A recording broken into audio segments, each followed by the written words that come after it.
And we're back. Back once again with the Lakers' latest podcast. It's Gerald Glassford coming right back at you here from Lakers' latest, part of the Fan Arc Network. Please like and subscribe. That way you'll get the notification when we go live with our latest Lakers' latest uploaded right from our friends at the Fan Arc Network. And again, it'll help out the channel immensely and it's greatly appreciated. So if you do like and subscribe right here, I cannot thank you enough.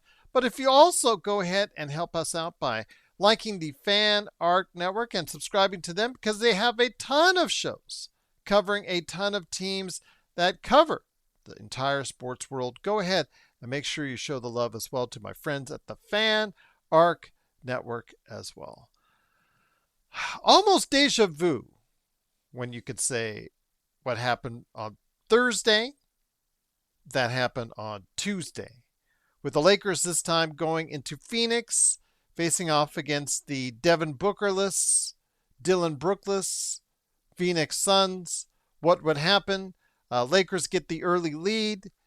Phoenix comes back. It's tied at the half. But the real story happened once again in the second half with the Lakers halfway through the third quarter with about 5.5 minutes left, had a double-digit lead. But against a team, again, without their top two players, both out with injuries, Lakers could not get it done as the lead whittled away. And by the time the fourth quarter happened, it was back and forth. Then, as the fourth quarter started to really get underway, the Suns went on a 13-0 run. JJ did nothing but stood there and watched it. He stood there and watched it happen. And soon the Lakers found themselves on the other end of a double-digit lead, with the Suns going up by as many as 12 late in the game. But the Lakers clawed their way back miraculously into a tie with the Phoenix Suns in the closing seconds. But for a team that all night could not get the idea at all, whether it was the other players talking to each other or not, or the coach not instructing them to be better along the perimeter, the Phoenix Suns got a last-second three. One of 22 made in the game by the Phoenix Suns. 22 out of 50 three-point shots for them. Royce O'Neal, ironically enough, hit a three-pointer with just a second left, and the Lakers couldn't get their own miraculous three off in time that would make it to Austin Reeves tried. It was a play drawn up for him, just didn't go in. And the Lakers lose once again, 113-110. They've lost 3 in a row, 5 out of 7, 34-24 overall record. They're now one game in front of the Phoenix Suns for sixth place in the Western Conference. They're right now in sixth, but they're a game out of the play-in, guys. Think of that when we were talking about just a couple weeks ago, them possibly, if everything break right, being in third place in the Western Conference. And they are clearly, by the end of this weekend, could be looking up at the playoff contenders with a loss to Golden State and a win by Phoenix, because it could get very real, and it could get very real very, very, very soon, and very ugly indeed. But the Lakers, no one but themselves to blame once again. Both LeBron and Austin Reeves with subpar games. LeBron 7 of 16, 15 points for him. Austin Reeves only 14, 5 of 12. 41 for Luka, 8 and 8, 41 points, 8 rebounds, 8 assists, 11 of 12 from the line, much better than last time around. 6-11 from 3, very efficient game for him. Only 3 turnovers, 2 steals for him. Defensive rebounds, he got 8 of them. So overall, a pretty good game for Luka, but obviously he couldn't get this team over the hump as well, even with his miraculous game. Marcus Smart had 13, but DeAndre Ayton, and we'll get to DeAndre Ayton here in a sec as far as it's concerned, but I just want to touch on Luka Doncic again a little bit more as we get into it. But Luka Doncic again, 41 points, 8 rebounds, and 8 assists. And you got to ask yourself, when your guy has that kind of game, what is going wrong with the rest of the team and himself?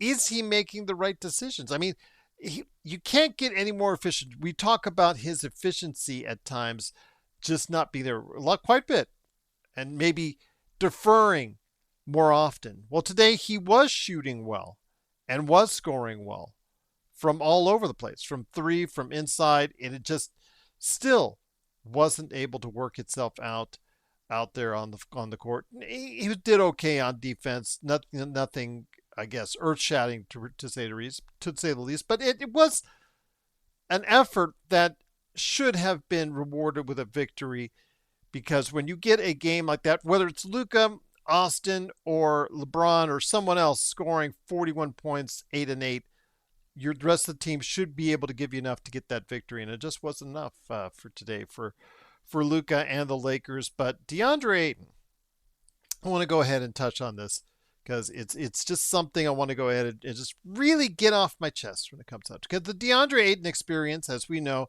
has been an up and down roller coaster ride. Even when he has a game like he did the other day with 21 and 13, there's still problems because of the other team just wreaking havoc on the offensive boards. And with DeAndre Ayton, I guess what happened as far as in the locker room, I'm assuming it was after that last game, but it was in the locker room recently. Dave McMenamin from ESPN grabbed a quote from what was said in the locker room, and he said, DeAndre Ayton said, I'm not no Clint Capella. I'm not no Clint Capella.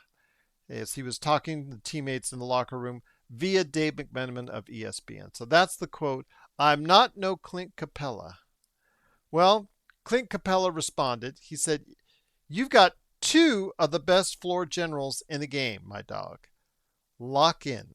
And that was his response indeed. So, yeah, did not lock in.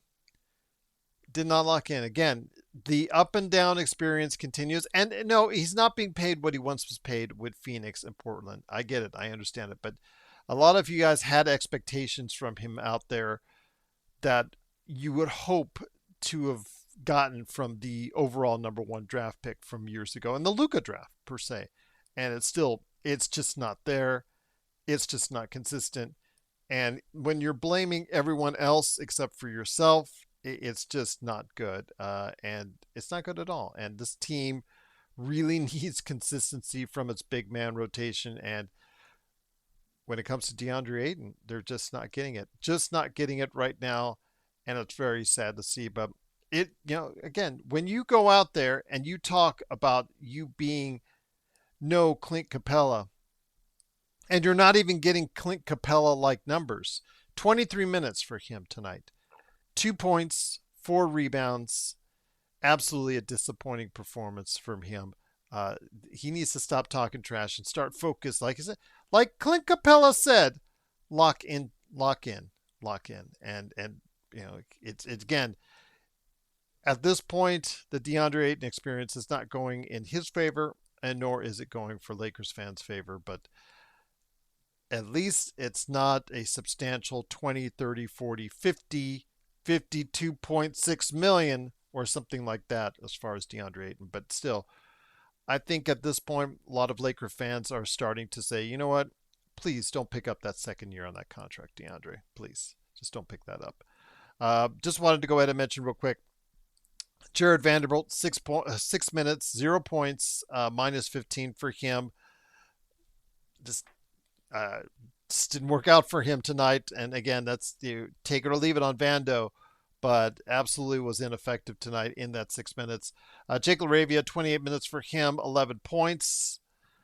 But just he himself did not rotate fast enough on that Royce O'Neal 3 as he got underneath along with LeBron trying to block the shot from the guy driving into the lane, which made it an easy look for Royce O'Neal. So either was the player or the coach that drew up that said, don't, stay at home on the shooters, especially when they're making 22 of them and they're shooting 50 of them. You could tell what they were going to do with their last second shot per se. And the Lakers just don't get it. They just did not get it as far as in the Phoenix tonight, as far as what they need to do. Stay along the perimeter, stay at home on the shooters. But 22 out of 50 for Phoenix, that was pretty much the difference in the game. Jackson Hayes came back from his injury. 6 points for him, 2 of 3, 8 rebounds. Again, you're getting what you're getting with Jackson Hayes. Luke Kennard, though, I know a lot of people were talking about him on my other channel in the post game. Only 1 attempt from 3, 4 of 6 overall, 8 points. It just says that they're guarding him the way that they're guarding him. They're letting him go and take shots with inside the perimeter, inside the 3, and they're not wanting to have him burn them from distance.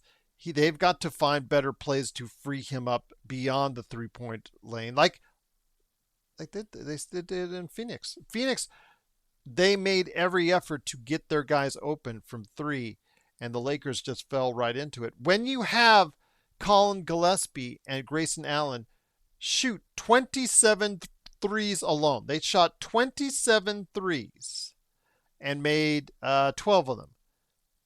And the Lakers only shot 2 more as a team. As a team, they only shot 29. That tells you all you need to know. And another loss by the Lakers again, 34-24 on the season, a game out of the play-in. But we will be back on Saturday, of course, for the Lakers' next game, which will be at Golden State. We'll go ahead and get you prepped on that. We'll make sure we have something sweet for you to prep you up for the Golden State game on Saturday. But yes, it is the Lakers on Saturday. So 5:30 p.m. national TV start time. So go ahead and make sure you catch that there and then catch my thoughts on the post game here. But before we head on out, I wanted to go ahead and make sure to get you guys squared in because you guys are talking and I'm listening. I am listening to you out there. So I wanted to go ahead and make sure I got that for you. Juan, great to have you now on this channel as well, checking out what I'm doing. Just truly appreciate it. He says, Gerald, question for you. For Pritchard from the Celtics, Allen from the Suns, Gillespie from the Suns, they do the same thing exactly as Reeves does. I would say Reeves does a little bit more playmaking, but I get your point. I get your point. Gillespie and Pritchard do a little bit of playmaking too, but they're not asking for 40 million. Pritchard makes 7.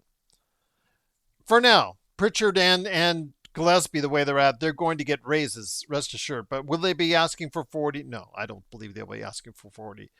Again, with Austin, as I said before on the previous show and my article that's now available on my other channel in the notes, he's going to be asking for quite a bit, whether it's 30, 35, 40, 45 million dollars. He's going to be asking for quite a bit. You've got to ask yourself as an organization, is this the player you want to commit to with Austin and Luka as your backcourt? He isn't going to come off the bench as much as it might fit him for that skill set, but when you're paying him that much, you're going to have him start, and you got to ask yourself if that's the backcourt that you want with Austin and Luka. And I have my thoughts on it. I know you guys do, so please let me know that below. But again, if you have thoughts on the Phoenix game, you have thoughts on this, the Clint Capella words that DeAndre Ayton shouted out there after the game, I believe or in Orlando, against the game against Orlando in the locker room, that Dave Bennett from ESPN heard. Let me know your thoughts on that as well. Isaac said, I would take him, meaning Austin Reeves, at $30 million per year. That's enough. 5 years, 150. That's it. He has too many flaws to ask for more. He's asking for more, especially if the bidding goes up. If the bidding goes up from other teams, because if he's only asking for 30 million, or if he's only looking to get that much, that puts him in play with several other teams, and the bidding will go up from there. So it all depends. The Lakers do have more money than any team going into the summer as of now, but they're not that far behind. And if you're only offering 30 million, if the Lakers are only offering 30 million, there's a good chance that he might be walking if that's the case. And you might have to go ahead and beg that other team for a sign and trade. So we will see. Maybe something could be worked out if you don't think he's the player for you. But 30 million for him and what his skill set is, playing at an all-star level at times this season, at times, certainly not tonight. I think he's going to be asking for more than just 30 million. Whether or not you want to pay him that, I definitely agree with you, Isaac. That is something you have to think about. Once it gets into that 35, 40, 45 million, it definitely going to have to make some serious considerations if that's the case. Be Real says there's no way you're getting him for less than what he can make from other teams, which is a very valid point, because if the other teams do decide to get in the mix and start that bidding process more, because remember I said 4 years from 180 for another team, 5 years 241 from the Lakers, unless there's a sign and trade involved, which would circumvent all that. But it would be more devastating for the Lakers to let him walk away for nothing. Then where do you turn? Well, they would have to turn into a different direction. People have talked about Giannis. People have talked about other options for the Lakers. A trade would certainly have to be definitely in consideration then.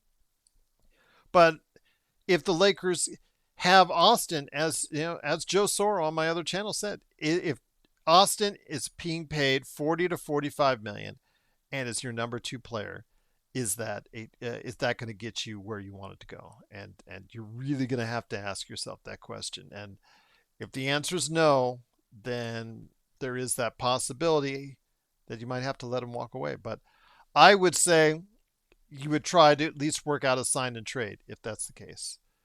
But Be Real, great to have you here as well. Isaac, great to have you here as always. Craig said, on my MVP thoughts, or the MVP listings and the odds right now, that he is voting for Cunningham. He thinks he should win it. And he has a valid point. I mean, he's the best player on one of the best records right now in the NBA.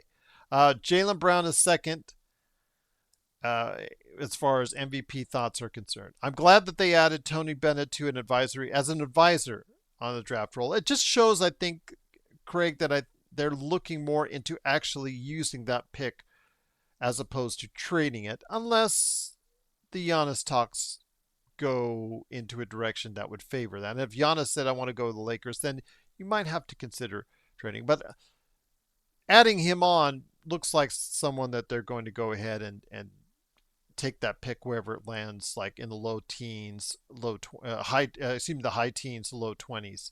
But we'll have to wait and see. And then also, where there's teams that have multiple draft picks, you may look to buy into the second round as well. You could get a better second round pick luck, hopefully, than what you've seen as of late with Rob Pelinka's second round picks, Adu Thiero and Bronny James. I mean, there are some players that you can get in the second round that can make a difference. I mean, we're seeing, for instance, Maxime Renaud, score double doubles, and last night 22 and 6 for the Sacramento Kings. Yes, it is the Kings, but it is something that he's being effective out there. And where's Adu Thiero right now? Because of injuries and not getting a chance to play when he is healthy, and just not being in sync with the team at all because of his long absences. He's playing with Bronny in the G League right now. Top three teams have guards or wings who could take him out of his game when it concerns Austin Reeves, who is going to be 28 when he becomes a free agent, goes to be a free agent. Trade those picks is another option for a center as well. 30 to 35 million a year for 4 years. Playoffs will determine his value. Yes, his playoffs and how he plays will probably determine quite a bit how much he will ultimately end up getting paid, because last impressions for a team or whatnot. But there are some teams out there that might see him as a integral piece to what they want to do going forward. So we will have to wait and see. He says the Lakers can combine 2 firsts if a great player shows up. They can actually do 3, Craig, if they give up this year's pick as well. But they have to pick it first, but then they could trade it along with the other 2. Roger says, to be honest, Luka choked, and that was the Orlando game. It was the first time I felt that he wasn't ready for the moment. We can't always blame LeBron when the guy threw him the ball with 1 second. Yeah, I'm not blaming LeBron per se on that last second 3 against Orlando, because that was put in a contested fadeaway 3. I wish you still would have had thought about driving the ball because I think he still had 3 seconds left. But again, I don't think he was planning on getting the ball. I think he was assuming that Luka was going to shoot it. Luka had an open look. Luka said after the game that he doesn't know why he froze. He doesn't know why he missed that moment, and that he's putting himself on it. And I think that's a lot of the reason why we saw an efficient game from him, a 41-8-8 game for him for today, because I think he was motivated after that last uh, you know freeze on the three from Orlando. So again, it didn't help the Lakers enough because they still lost the game, but I think he was motivated to play a much better game this time around, especially the fact that he missed so many free throws against Orlando. He was much more efficient today, much more efficient from three, much more efficient overall. But again, not quite enough when the other guys around you aren't doing quite enough as they should as well. But he can't get the blame all the time. LeBron can. Yeah, again, LeBron can't. But today, tough call, tough game. Today, Austin, same thing, tough game. DeAndre Ayton, nowhere to be found, and not much help from the bench, and giving up 22 out of 53s. It's just not a good combination. It's not a combination for winning, no matter how well your point guard in Luka did that game. And again, Luka with his defense at times, obviously you have something you have to take a look at as well and put under consideration. But when he's efficient like that, you gotta go out of your way to get that victory, and they didn't do it today. They gotta find ways when they have double digit leads to sustain them, but they didn't do it again. But we will be back again tomorrow to set you up for the Lakers and Golden State. Lakers will be on the road at Golden State on Saturday. Again, 5:30 p.m. We'll go ahead and set that up for you. Tell you all the particulars, what's going on with the Lakers, Western Conference, where they sit when it comes to what's going on for setup for Saturday. And then, of course, I'm also always going to take care of you on your questions and comments for you as well. Truly appreciate you stopping by. It is Gerald Glassford. Thanks again for joining me. Make sure you put that comment below. Please like and subscribe. Again, the Lakers lose 113 to 110. They are in sixth place, one game out of the play-in. How mad are you right now? Please vent to me in the comments below. I will respond. And I'm truly always glad to have you here, checking us out each and every time out right here at Lakers Latest. Thanks so much, everyone, and have a great day.